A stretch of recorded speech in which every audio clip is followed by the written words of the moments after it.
The last giant who stood trial in a human court, what he told the jury before the verdict. The courtroom was not built for him. That was the first thing everyone noticed, the first fact that pressed against their ribs like a dull blade. The ceilings of the Central Criminal Court, the Old Bailey's younger, more severe sibling in The Hague, rose to 30 feet, a height meant to humble ordinary men. But when Ahriman of the Stoneback entered, his shoulders scraped the chandeliers, sending crystal droplets shivering.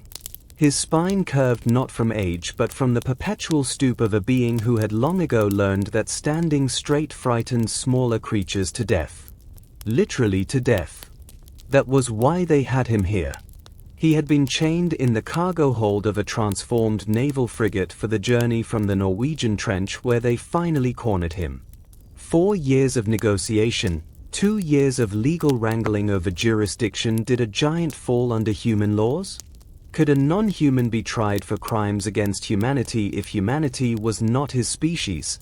And then 18 months of building a courtroom that could contain him without killing him. The cell behind the reinforced wall was 50 feet deep, lined with lead and basalt. He had not complained.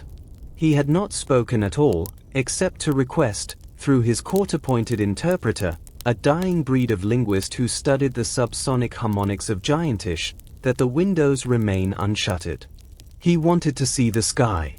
Now the sky was a pale November grey through the high windows, and Ahriman of the Stoneback sat on a floor that had been poured 50 feet deep to hold his weight. No chair could contain him. No dock could cage him. They had simply painted a white circle on the reinforced concrete and called it the defendant's area. He sat with his knees drawn up, an almost childlike posture for a creature whose hand could cup a sedan. His skin was the color of weathered granite, fissured with lines that glowed faintly amethyst when he breathed. Moss grew in the hollow of his collarbone. Small birds had once nested in his ear, that was in the evidence, presented by a weeping ornithologist who had tracked the wrens for 3 summers. The jury had been selected from 12 nations. 7 women, 5 men. Their ages ranged from 24 to 71. They had been sequestered for 10 months. 3 had already requested psychological release. Those requests were denied. They sat in a reinforced steel box elevated 15 feet above the courtroom floor, behind ballistic glass thick as a warship's hull. From there, they could see his face only when he tilted his head up. And now, as the presiding judge, a thin, relentless woman named Karine Foss, who had prosecuted warlords and ecocidal corporate executives, gave the final instruction, the giant raised his head. The interpreter, an old man named Vasily who smelled of camphor and cigarette smoke, stood beside a speaker array designed to translate giantish frequencies into human audible words. But Ahriman did not speak in giantish. For the first time in the entire trial, he opened his mouth and spoke in English. His voice was a landslide. It was the groan of continental plates. It was also, impossibly, gentle. "You may turn off the machine," he said. "I learned your tongue from the children." The interpreter stepped back, startled. Judge Foss's gavel hovered. The prosecution team, 6 sharp-suited lawyers from the International Criminal Court, exchanged glances that contained the word trap. But the giant merely waited, patient as stone, until Judge Foss nodded. The speaker array was silenced. The only sound was the hum of the air conditioning and the distant sigh of North Sea wind against the courthouse walls. Then Ahriman began to speak to the jury. And he did not stop for a very long time. He started with a memory. Not of violence, not of the cities he was accused of leveling, but of a hill in what was now Somerset, 10,000 years before the first human court drew a line in the dirt and called it law. "There was a girl," he said, and his voice filled every corner of the courtroom, vibrating in the jurors' sternums. "Her name is not in any book. She would have been 8 of your years old. She had red hair, and she was lost. Her people had left her behind during a flood, the same flood that your storytellers later called a legend, but which I remember as a Thursday. She clung to a piece of oak wood, and she screamed for 3 days. I heard her on the second day. I was young then, by my kind's reckoning. Only 700 years old. Still curious about your kind. Still foolish. He shifted his weight, and the building trembled. A juror, the young woman from Senegal, the one who had been crying at night, gripped the armrest of her chair. I picked her up, the giant said. I put her in the hollow of my palm, where my skin is warmest. She stopped screaming when she saw my face. Not because she was not afraid, she was afraid beyond language, but because I was doing something that no giant had done in 5 centuries. I was speaking to a human. I used the old words, the ones that come from the throat in a way your throats cannot copy. I said, "Little thing, you are safe." She did not understand me, but she understood that I had not crushed her. And that was the beginning. The prosecution had objected to this line of testimony during the trial. Irrelevant, they said. Character evidence from 10 millennia ago. The court had sustained the objection. But now there was no objection. There was only the giant, and the jury, and the truth as he chose to tell it. I kept her for 3 years, Ehrman continued. I learned that humans need cooked food, which I found strange. Your bellies are so fragile. I learned that you sleep in terror of the dark, so I slept with my hand curled around her shelter, my fingers like a roof. I learned that you sing. She sang to me at night. Songs about a mother she would never see again, about a dog with a crooked tail, about berries. I still remember the melody of the berry song. It has been 10,000 years, and I can still hum it. He hummed. The sound was like wind through a cave, low and mournful. Several jurors wept. The lead prosecutor, a man named Harlan Kress who had never lost a case, stared at his notes as if they had turned to a language he no longer read. I returned her to her people in the spring, the giant said. I walked to the edge of their settlement, set her down, and stepped back. Her mother saw her first. Then her father. Then the whole village ran toward her, and away from me. That was fine. I had expected that. But the girl, her name was Bryn, I remember now, she told me on the last morning. Bryn turned around before she reached her mother. She looked at me. And she waved. His voice cracked. The floor beneath him cracked too, a hairline fracture spreading from his left knee. No one mentioned it. That was the first time I thought perhaps your kind and mine could live together, he said. I was wrong. But I did not know that then. I only knew that a small red-haired girl had waved at me, and I had waved back, and the world had not ended. He moved through time then, not chronologically but geologically, the way giants remember. In layers. In strata of grief. He told them about the First War. Not the one humans record in history books, the one before writing, when sharpened sticks became spears and territories became bloodlines. He had watched a human army, if it could be called that, massacre another human tribe in a valley that was later flooded and became the English Channel. He had been asked by neither side to intervene, but he had intervened anyway. He had stepped between the two groups, his body a mountain range, and he had said, in the old words, stop. They had not stopped. They had thrown spears at his shins. The spears had broken. Then they had thrown rocks. Then they had set fire to the dry grass around his feet, hoping to burn him like a forest. He had stood in the fire for a day and a night, feeling nothing but sorrow, because he understood that they were not trying to hurt him. They were trying to hurt each other, and he was merely in the way. I left, he said. I walked north, into the ice. I stayed there for 2,000 years. I thought, let them sort themselves. They are small. Their lives are brief. Perhaps they will learn. His breath fogged in the cold air of the courtroom. The heating system had been designed for humans, not for a creature whose body temperature fluctuated with the environment like a reptile's. But he did not complain. He had never complained. They did not learn. he said. They never learn. But that is not their crime. That is their nature. The crime, the thing for which I am here, is that I finally stopped believing they could. The indictment was long. 147 counts of destruction of inhabited structures. 83 counts of causing death by means of geological force. 12 counts of ecocide. 1 count of acts against the peace and security of humankind, a charge so rarely used that the lawyers had to consult medieval treatises to define it. Eramin did not deny any of it. I destroyed the city of Veril, he said, and the name landed like a stone dropped into still water. Not all of it. Just the eastern quarter.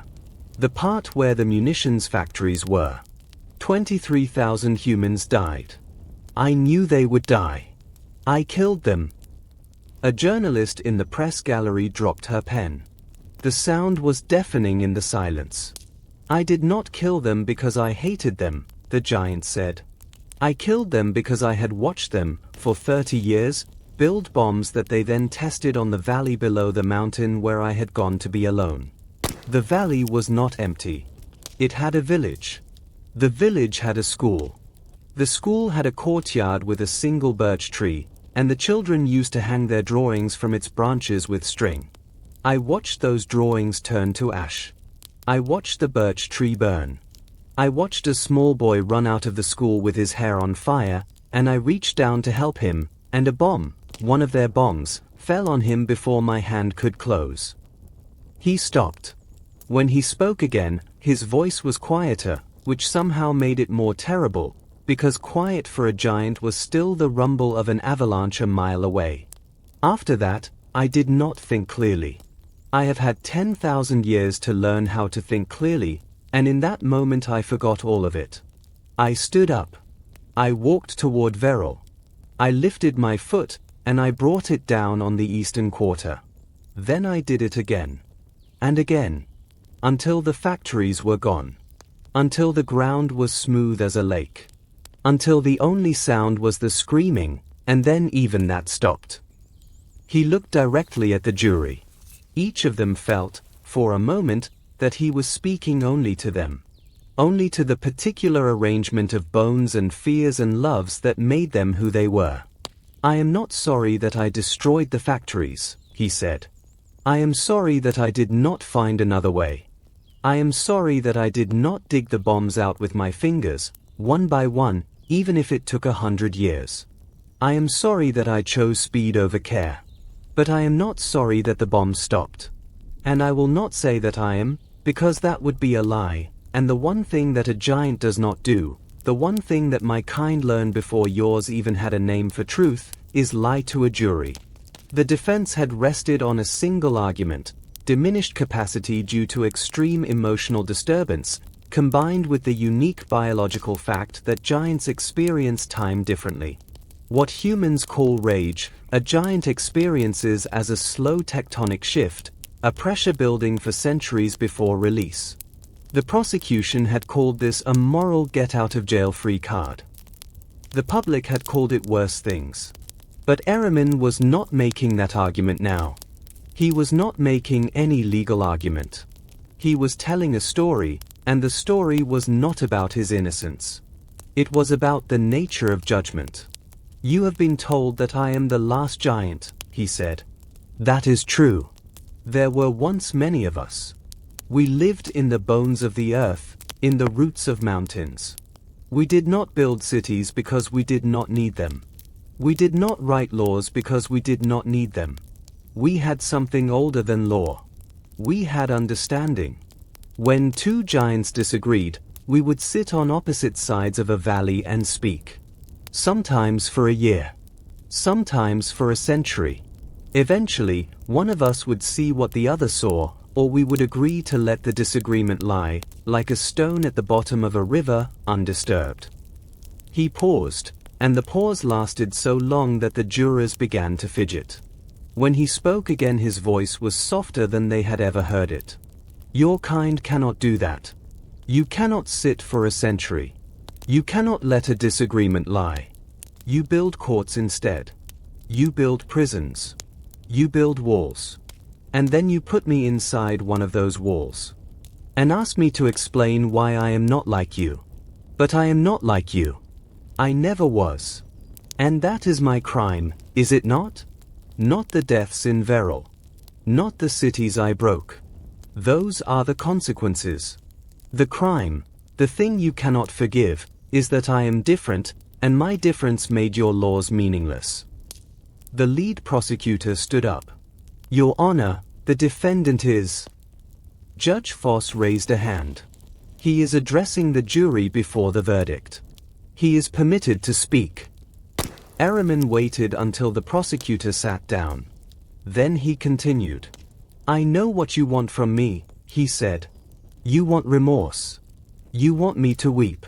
You want me to say that I was wrong, that I should have submitted to your courts earlier, that I should have trusted your justice. But your justice did not exist when I was young.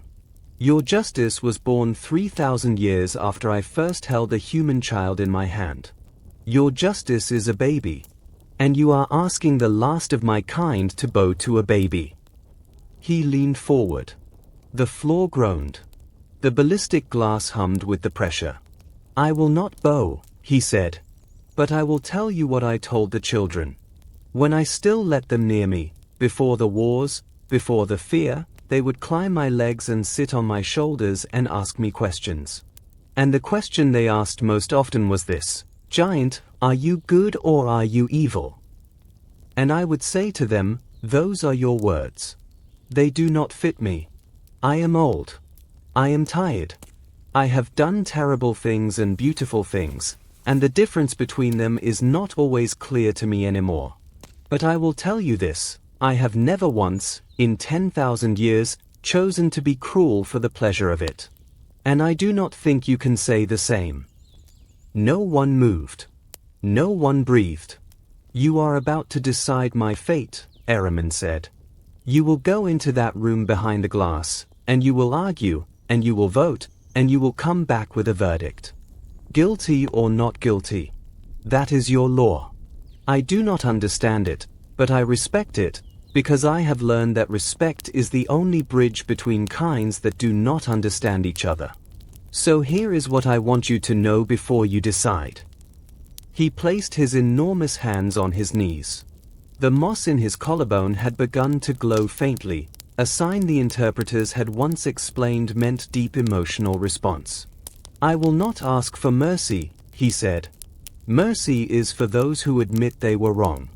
I admit I caused harm. I do not admit that I was wrong to stop the bombs. But I will accept your verdict. If you find me guilty, I will go to whatever prison you have built for me, and I will sit there until I die, which will not be for another 5,000 years at least, because giants die slowly. If you find me not guilty, I will walk north, into the ice, and I will not come back. I will not trouble your cities or your courts again. I have troubled them enough. He looked at each juror in turn. The young woman from Senegal. The retired schoolteacher from Japan. The former soldier from Brazil. The architect from Canada. The baker from Ghana. The nurse from Australia. The priest from Poland. The engineer from India. The artist from Mexico. The fisherman from Indonesia. The midwife from Norway. The teenager, the youngest juror, barely 24, who had spent the entire trial with her hands pressed together as if in prayer. You are the last jury I will ever speak to, Ehrman said. There will be no more giants to put on trial after me. So whatever you decide, you are not just deciding for me. You are deciding for the story.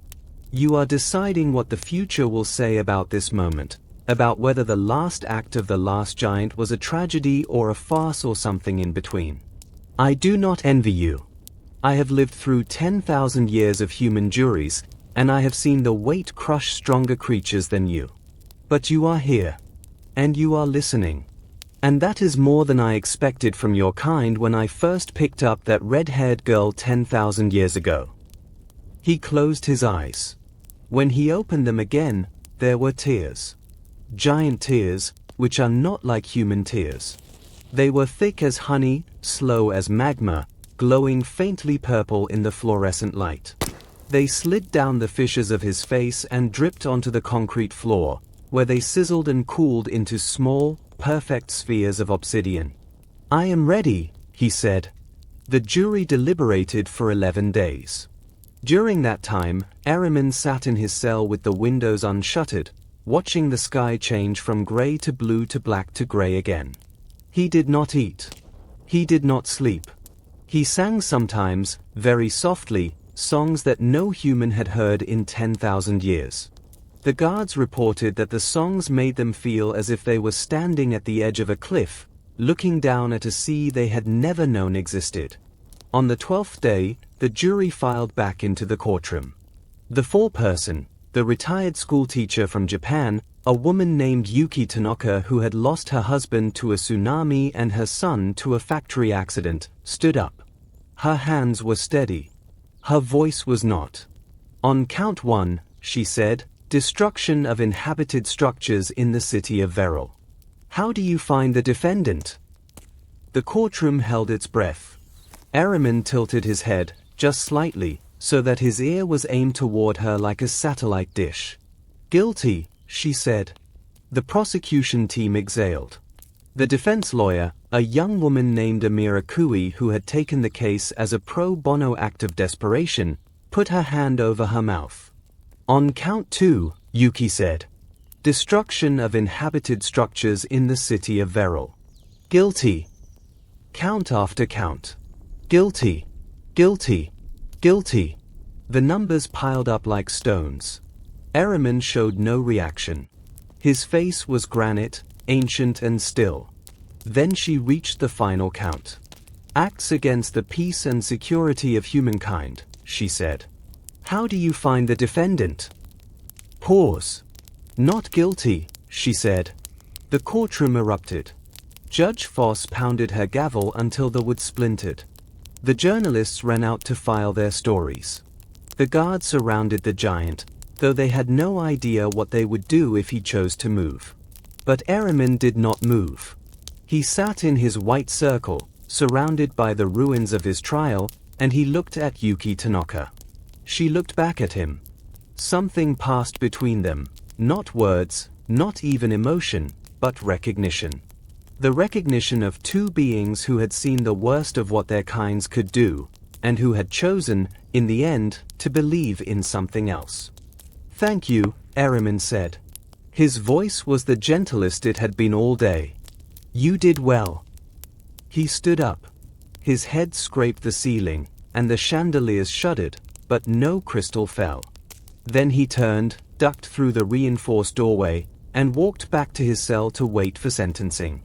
The sentence would come 3 weeks later, life imprisonment in a specially constructed facility beneath the Greenland ice sheet, with the possibility of parole after 500 years.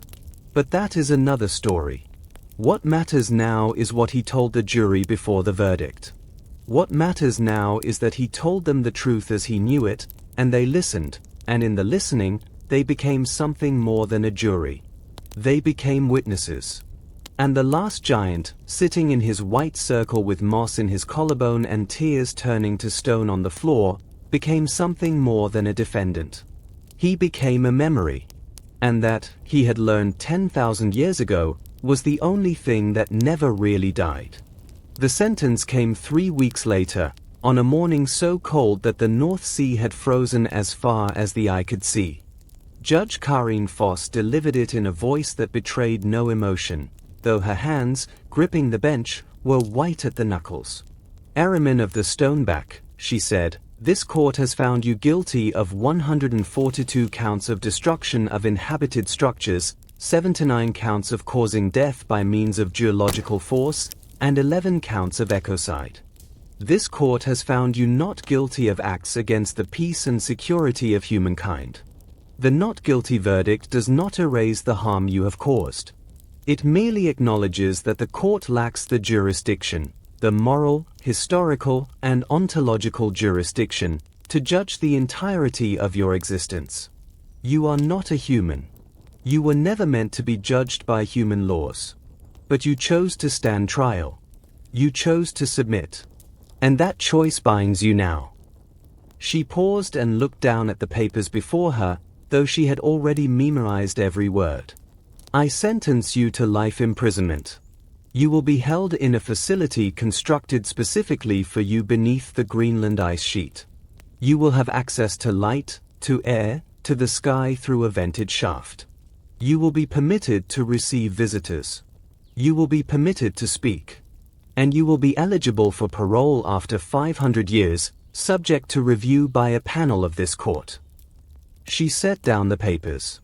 The court is adjourned. The gavel fell. The sound echoed through the chamber like a stone dropped into a well, down and down and down, never quite hitting bottom. The transfer took 4 days. Araman walked from the courthouse to the coast, surrounded by an escort of armored vehicles and helicopters that looked, from above, like flies buzzing around a mountain. He moved slowly, deliberately, careful not to step on roads or buildings. At one point, a frozen river lay in his path. He stopped, looked at it, then stepped over it with a gentleness that made the watching engineers weep. At the coast, a ship waited. Not the frigate that had brought him. That vessel had been decommissioned, its hull warped by his weight. This was a new ship, built for the purpose, a floating dry dock the size of a stadium. Araman lay down in its basin, and the ship closed around him like a steel mother holding her child. He did not resist. He had promised he would not, and a giant does not lie. The journey to Greenland took 3 days. He spent most of it sleeping, which was something giants did when they were sad. His dreams were old dreams, mountains that no longer existed, rivers that had been paved over, the faces of children who had died 10,000 years ago. In one dream, Bryn waved at him from the edge of her village, and he waved back, and the world did not end. Then he woke, and the ship was opening, and the ice stretched before him white and endless. The facility was called the Deep. That was not its official name. The official name was International Containment and Observation Post 7, or ICOP-7, but everyone called it the Deep because that was what it was. Deep beneath the ice. Deep beneath the bedrock. Deep beneath any hope of escape, not that he had ever intended to try. His cell was a cavern carved from the living rock, 100 feet wide and 200 feet long. The ceiling was low enough that he had to stoop, which was intentional. The designers had learned that a giant who cannot stand straight is a giant who remembers his captivity every moment of every day. There was a shaft that ran from the ceiling to the surface, a vertical tunnel lined with mirrors and lights, so that even at the bottom of the world, Araman could see the sky. He had asked for that. They had given it to him, along with a single window, thick glass, reinforced, but still a window, that looked out onto an underground lake. The lake was artificially lit, and fish swam in it, and moss grew on its shores. It was not the world, but it was a piece of the world, and he was grateful. The first year was the hardest. Not because of the isolation, giants were accustomed to solitude, to centuries alone with their thoughts, but because of the silence. Human silence is full of small sounds, breathing, heartbeats, the rustle of clothing. Giant silence is absolute. It is the silence of a mountain before the avalanche. And in that silence, Araman heard everything he had done. He heard the children of Veril screaming, heard the walls of the eastern quarter collapsing, stone on stone, bodies beneath. Heard the earth itself crying out, because the earth had been his mother once, and he had wounded her to wound his enemies. He had not known that guilt could be so loud. He had not known that a giant could weep for 500 days without stopping. On the 501st day, a visitor came. Her name was Yuki Tanaka, the former schoolteacher from Japan. The foreperson of the jury. She was 72 years old, white-haired, bent at the spine, and she had traveled 37 hours to stand at the bottom of a hole in the ice and look at the last giant in the world. The guards brought her to an observation platform 50 feet above the cavern floor. From there, she could see Araman sitting in the center of his cell, his knees drawn up, his head tilted toward the sky shaft. He was singing. The song was low and slow, a melody that seemed to have no beginning or end. "Giant," she said. He stopped singing. His head turned, slowly, until his eyes found her. They were the color of old iron, flecked with gold. "Jura," he said. She smiled. It was a tired smile, the smile of someone who had seen too much and slept too little. "We found you guilty. Most of the counts, anyway. I voted for not guilty on the ecocide charges. The baker from Ghana did too. But the others, they were afraid. They thought if they let you walk, you would do it again." "I know," he said. "I do not blame them." "I do," she said. She sat down on the platform, her legs dangling over the edge. A guard started forward, but she waved him away. "We had 11 days. 11 days to decide the fate of a 10,000-year-old being. And we spent most of that time arguing about whether your feelings counted. Whether a giant could feel remorse the way a human feels remorse. Whether your tears were real or just geology." "What did you decide?" he asked. She was quiet for a long moment. Then she said, "I decided that I don't care what your tears are made of. They fell. That was enough." Eramin lowered his head until his chin rested on his knees. The moss in his collarbone glowed faintly. "You are kind," he said. "Kindness is rare among your kind. Rarer than cruelty, I think." "I don't know if that's true," she said. "I've taught hundreds of children. Thousands, over the years. And most of them were kind. Most of them wanted to be kind. It was the adults who taught them otherwise. The adults who told them that kindness was weakness, that the world was a machine that crushed the soft. But the children knew better. The children always knew better." She reached into her coat and pulled out a small object. It was a drawing, faded and creased, on a piece of paper that crumbled at the edges. She held it up so he could see. "My son drew this," she said. "When he was 6 years old. He drew a giant. He said he saw one in a dream. A giant who held a red-haired girl in his hand and walked her home." Eramin's breath caught. The air in the cavern grew warm, then cold, then warm again. "That was me," he said. "That was Bryn." "I know," Yuki said. "I didn't know it then. I just thought my son had a strange imagination. He drew giants all the time. Giants in the mountains, giants in the sea, giants in the clouds. He said they were watching us. Waiting for us to be ready." She folded the drawing carefully and tucked it back into her coat. "He died when he was 23. Factory accident. The same factory that later moved to Veril. The same factory that built the bombs." The silence stretched between them, thick as bedrock. "I'm not here to forgive you," Yuki said. "I don't have that right. I'm not here to blame you, either. I'm just here to tell you that when my son drew that picture, I asked him why the giant was crying. And he said, because he loves us, Mama. And loving something that hurts itself is the saddest thing in the world." Eramin closed his eyes. When he opened them again, the tears had started falling. Slow. Heavy. Turning to obsidian on the cavern floor. "Thank you, Jura," he said. "Thank you for telling me that." She nodded, stood up with a wince, and signaled to the guard. "I'll come back," she said. "Next year. If I'm still alive." "I will be here," he said. She left. The guards led her up the shaft, through the ice, back into the world of small things and short lives. And Eramin sat alone in the deep, with the sky above him and the lake beside him and the memory of a child's drawing pressed against his heart like a fossil. The years passed. Not quickly, nothing passes quickly for a giant, but they passed. Yuki came back the next year, and the year after that. She came until she was 87, and then she did not come anymore. The guards told him she had died in her sleep, in the same house where she had raised her son, with the drawing on the wall above her bed. Ahriman mourned her for a decade. He sang her songs in Giantish, songs that had no words, only frequencies that made the ice above him sing in sympathy.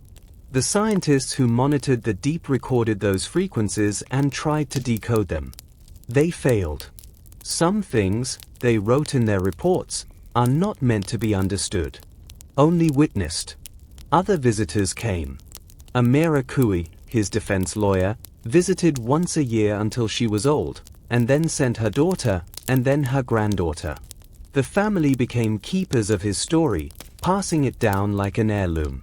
They told him about the world above, the wars that started and ended, the climate that shifted and shifted again, the slow, stumbling progress of human justice. He listened to every word. He asked questions. He learned that humans had finally stopped making bombs with the old poisons, though they had found new poisons to replace them. He learned that the red-haired girl's tribe had been absorbed into a nation that had later been absorbed into another nation, and that Bryn's name had been found by archaeologists etched into a piece of bone in a museum in London. He learned that the eastern quarter of Verrall had been rebuilt as a garden, and that children played there now, and that no one remembered what had happened except the old people, who did not like to talk about it. And he learned that the world had not ended. It had come close, many times.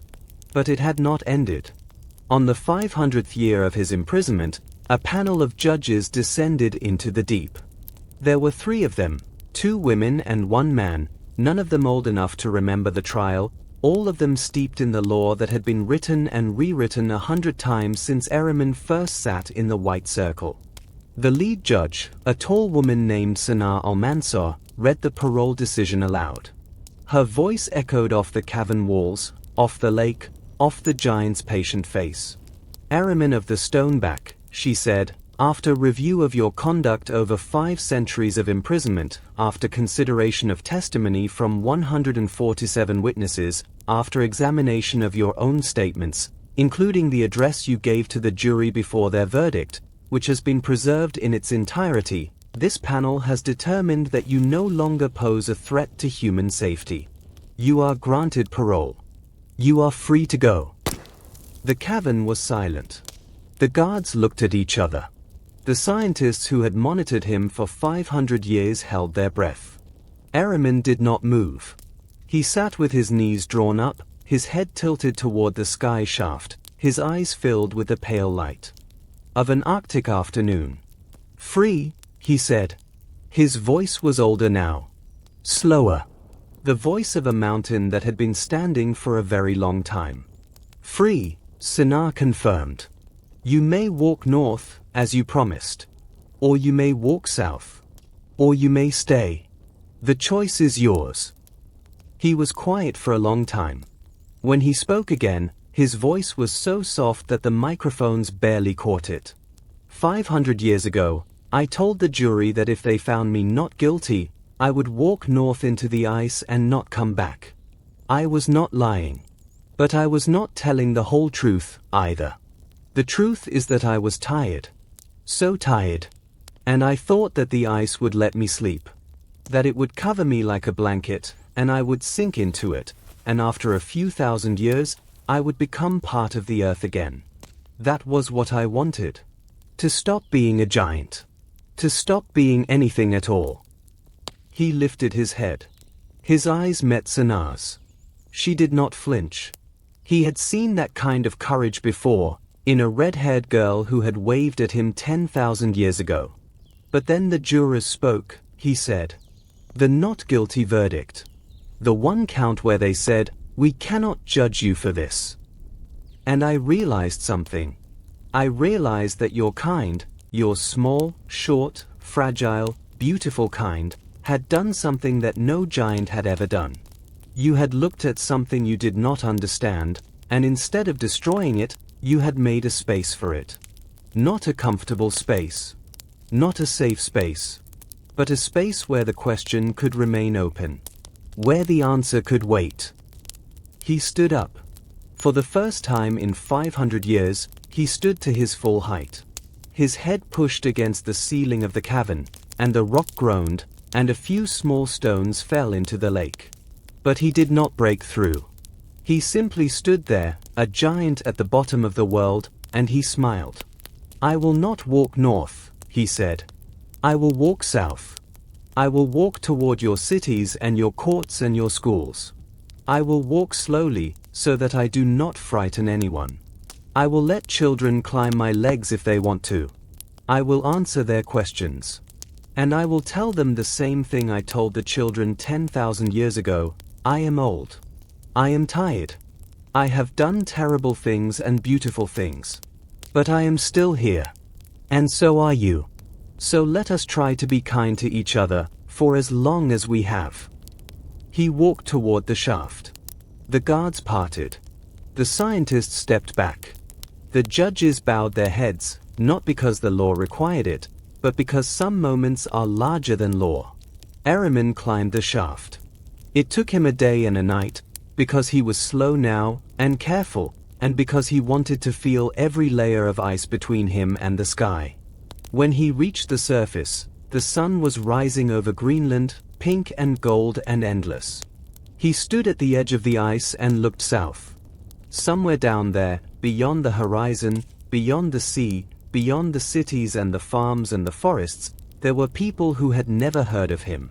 Children who had never been taught to fear giants. A world that had decided, against all evidence, to keep turning. He took a step. Then another. Then another. And the last giant walked into the future, with nothing but his memory and his moss and the small, stubborn hope that loving something that hurts itself might not be the saddest thing in the world. It might, in fact, be the only thing that saves it. The trial of Eramin of the Stoneback is cited in law schools to this day, though no one can agree on what it means. Some say it proved that human justice can accommodate the non-human. Others say it proved the opposite, that our laws are too small for the beings they claim to judge.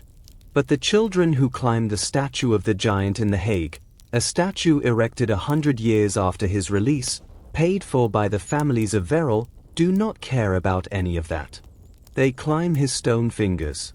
They sit on his stone shoulders. And they ask the same question children have always asked: was he real? And the old people, the ones who remember, the ones who heard his voice or held his tears or saw him wave from a distance, smile and say the same thing. Of course he was real. He spoke to our grandmother. He told her the truth. And the truth is always real, even when it hurts. Especially when it hurts.